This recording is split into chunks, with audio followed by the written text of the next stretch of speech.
السلام علیکم ناظرین، مزمل احمد ایک مرتبہ پھر آپ کی خدمت میں حاضر ہوں۔ ناظرین، جو کل لمز یونیورسٹی میں واقعہ پیش آیا ابھی بھی ٹاپ ٹرینڈ پہ چل رہا ہے۔ ثانیہ 31 اکتوبر، اس کے پیچھے کیا وجوہات ہیں، کیا کہانی ہے، وہ میں آپ کے سامنے رکھوں گا۔ جو اس ٹائم کیئر ٹیکر گورنمنٹ کے پرائم منسٹر ہیں، جو انوار الحق کاکڑ صاحب، وہ انہوں نے لمز یونیورسٹی جانے کا فیصلہ کیا۔ ان کو ویسے فیصلہ انہوں نے نہیں کیا، بلکہ ان کو بھیجا گیا، ذرائع کے مطابق بتایا جا رہا ہے کہ ان کو بھیجا گیا۔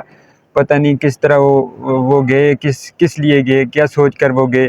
وہاں پر ان کے ساتھ جو ہوا، بڑی ایک انٹرسٹنگ واقعہ کل پیش آیا۔ ناظرین، اس طرح ہوا کہ وہاں پر کچھ طلباء نے ان سے کچھ سوالات کیے جو ٹرینڈ اس ٹائم کر رہے ہیں۔ جو کچھ 3-4 طلباء ہیں جن کے سوالات اس ٹائم سوشل میڈیا پر گردش کر رہے ہیں، اور بڑے اچھے سوالات کیے، اور میں بھی ان کو خراج تحسین پیش کرتا ہوں۔ بہت زبردست سوال ان سے کیے۔ ناظرین، ان کے سب سے پہلے ان سے ایک طلباء نے سوال کیا، ایک طالب علم نے سوال کیا کہ ہم پڑھتے ہیں، ہم بھی پڑھتے ہیں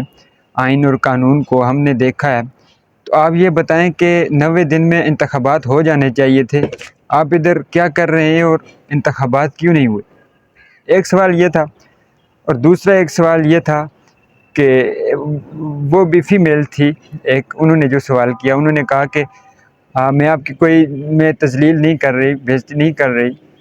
آپ ادھر کس لیے آئے ہیں، ملک کے حالات کیا ہیں، اور آپ ادھر کس لیے آئے ہیں، آپ کو یہاں پر، وہ اس طرح کے انہوں نے سوال کیے۔ اور کوئٹہ کے حوالے سے، KPK کے حوالے سے بھی ایک اسٹوڈنٹ نے سوال کیا، وہ بھی بڑا ایک بہترین سوال تھا۔ تو انوار الحق کاکڑ صاحب کے پاس، وزیر اعظم صاحب کے پاس کوئی جواب نہیں تھا، انہوں نے 1-2 سوالات کے جواب دیے، لیکن انہوں نے جب ان سے سوال کیا جاتا تھا تو وہ بار بار پانی کی بوتل جو ہے وہ کھول کر پی رہے تھے، یعنی کہ انہوں نے تمام ان کی پانی کی جو کمی تھی وہ کل پوری ہوئی، اس کا کریڈٹ طلباء کو جاتا ہے۔ اور یہ تبدیلی ہے، عمران خان صاحب کے 24 سال کی محنت ہے یہ، اور یہ وہ تبدیلی ہے۔ جو پہلے تو ایسا ہوتا تھا کہ جو صحافی لوگ بیٹھے ہوتے تھے، ان کے مرضی کے جو سوالات کرتے تھے، نمبر وائز وہ سوالات پوچھتے تھے، لیکن ان کو پتہ نہیں تھا کہ عمران خان صاحب کی اس محنت سے ایک باشعور قوم بن چکی ہے، قوم کے اندر شعور آ گیا ہے، اور وہ کیونکہ سوال پوچھیں گے، تمام لوگوں کا حق بنتا ہے سوال پوچھنا، اور انہوں نے سوالات کیے۔ تو ناظرین، انوار الحق کاکڑ صاحب نے بھی اس طرح انہوں نے بھی ایک دکھ کا اظہار کیا۔ انہوں نے کہا کہ میں بھی اس قوم کا جو ہے رکن ہوں، مجھے بھی شرم محسوس ہوتی ہے کہ میں اس قوم سے ہوں۔ یہ اس طرح کی انہوں نے باتیں کی کہ مجھے ماں بہن کو بھی نہیں چھوڑا جاتا، مجھے گالیاں دی جاتی ہیں ٹویٹر پر۔ اور وہاں پر یہ سوال ایک بنتا تھا، اگر کوئی اسٹوڈنٹ کر دیتا کہ آپ یہ بتائیں کہ آپ کو گالی کیوں دی جاتی ہے، کوئی بے وقوف ہے، کوئی اتنا تو فارغ لوگ نہیں ہیں، ایسے کسی کو بلا وجہ کون گالی دیتا ہے، اور کیوں اس پر تنقید کیوں کرتا ہے، ایسے بلا وجہ تو کوئی بھی نہیں کرتا۔ آپ یہ بتائیں کہ آپ نے اس جو آپ کی نگران سیٹ اپ ہے، اس حکومت نے کیا کیا عوام کے لیے؟ آپ نے آ کر مہنگائی کی بلند ترین سطح پر آپ نے مہنگائی کی، آپ کو بجائے عوام کو ریلیف دینے کے، آپ نے جو ہے کہ پاکستان کی تاریخ کی سب سے بلند ترین سطح پر مہنگائی کی ہے۔ اور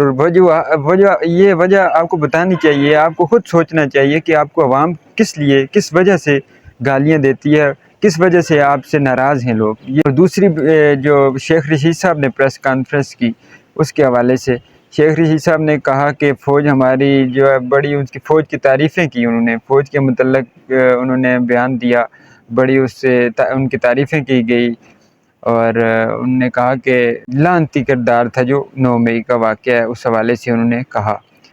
اب آپ مجھے یہ بتائیں، چلا کاٹ رہے تھے، یہاں بھی تھے، جس طرح سے بھی ان سے بیان دلوایا گیا، جو بھی اب میڈیا پر ظاہر ہے، شیخ رشید صاحب کو بھی